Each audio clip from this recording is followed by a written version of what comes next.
Ram Radhe Radhe friend. हमारे channel में आप लोगों का स्वागत है। मैं आप लोग के बीच में एक सोहर उठान उलारा गीत लेकर के आई हूँ। अगर आप लोगों को पसंद आए तो लाइक शेयर सब्सक्राइब आप लोग ज़्यादा से ज़्यादा करें। दुलार प्यार अपना हमें ज़्यादा से ज़्यादा दें। अगर आप लोग चैनल में नए हैं तो सब्सक्राइब जरूर कर लें, क्योंकि हमारा गीत आप तक जरूर पहुँचे।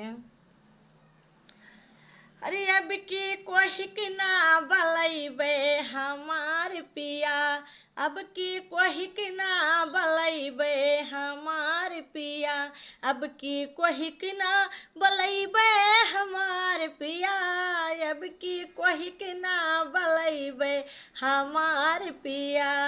सौरी मोहरवा पे नैया धरैबे, सौरी मोहरवा पे नैया धरैबे, अरे अगिया तुही से सुलगैबे हमार पिया, अगिया तुही से डरैबे हमार पिया, अब की कोई के ना बलैबे हमार पिया, अब की कोई के ना बलैबे हमार पिया, अब की कोई के ना बलैबे हमार पिया, अब की कोई के ना बलैबे हमार पिया।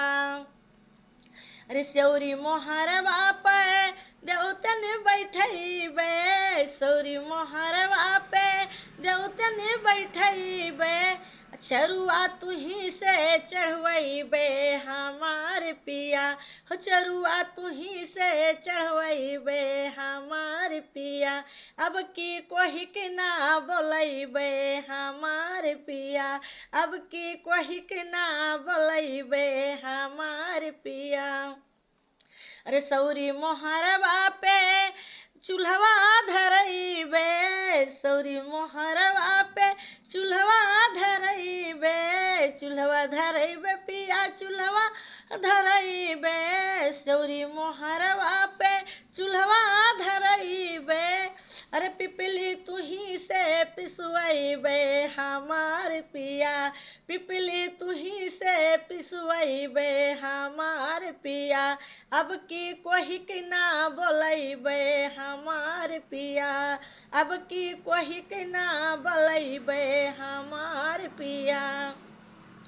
सौरी मोहरवा पे छोटी बैठैबे, सौरी मोहरवा पे चूल्हवा धरैबे, औझी तुही से रिन्हवैबे हमार पिया, औझी तुही से रिन्हवैबे हमार पिया, अब की कोई के ना बलैबे हमार पिया, अब की कोई के ना बलैबे हमार पिया।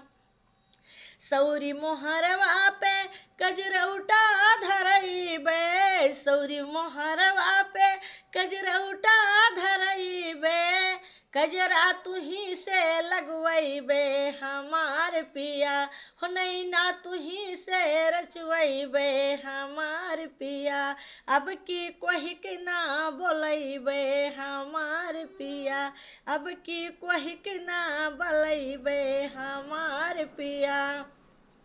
अरे सौरी मोहरवा पे मुरली धरैबे, सौरी मोहरवा पे मुरली धरैबे, अरे मुरली तुही से बजवैबे हमार पिया, हम मुरली तुही से बजवैबे हमार पिया, अब की कोई के ना बोलैबे हमार पिया, अब की कोई के ना बोलैबे हमार पिया।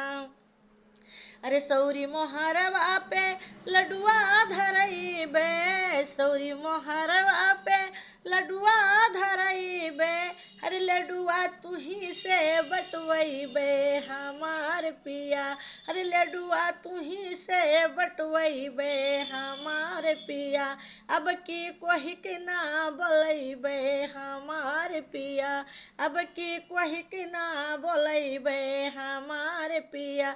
सौरी मोहरवा पे नैया धरैबे, सौरी मोहरवा पे भरसा धरैबे, अगिया तुही से सुलगइबे हमार पिया, अगिया तुही से डरइबे हमार पिया, अब की कोही के ना बोलइबे हमार पिया, अब की कोही के ना बोलइबे हमार पिया, अब की कोई के ना बोलइबे हमार पिया।